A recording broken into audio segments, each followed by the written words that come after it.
Asan ang saging mo? Ha? Saging. Ito.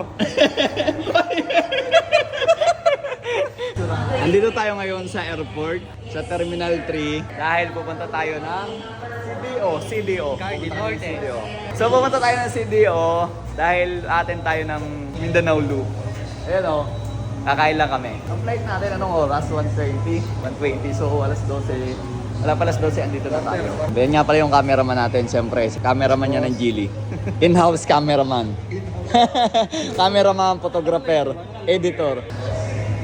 Ngayon ko lang nalaman si Boss Ray kung kumain ng almusal pala ito, 3. Uy, nasa iyo sa akin. Wala. Nandiyan na. Hindi pa, ba't hindi nga? Oo nga. Sa ito frozen. So nagpainit kami. Sa 7-Eleven kami kumain. Ano yan? Brunch, almusal, tanghalian, hapunan. Kasama na. Ayan o. Yung pagkain ko. Nasaan? Ano yung pagkain mo niya? Ha? Ayan o. Napainit mo na, sisig. Kaya mo lahat yan sa kainan? Yung ulam kasi nan ganyan lang. Grabe ka naman. O sige, testing natin. Pero, asan ang saging mo? Ha? Saging. Ito.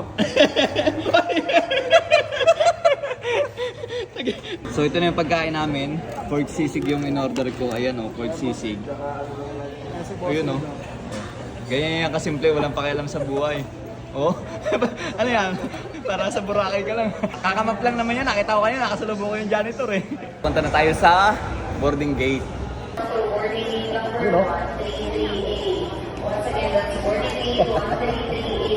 5J377 ang ating Cagayan de Oro flight ng Cebu Pacific.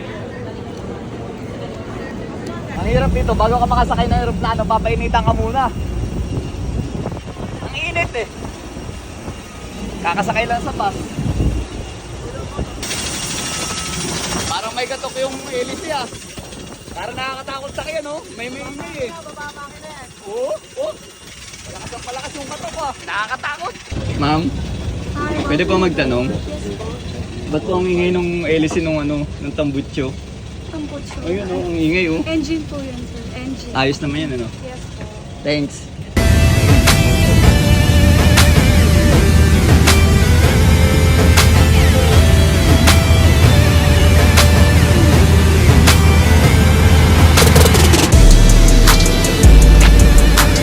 Touchdown na tayo sa Cagayan de Oro at siyempre andito na lahat ang buong team ng Geely para mag-participate sa gaganaping Northern Mindanao Loop at kita-kits tayo June 6, 7, and 8 sa booth ng Geely Helmet.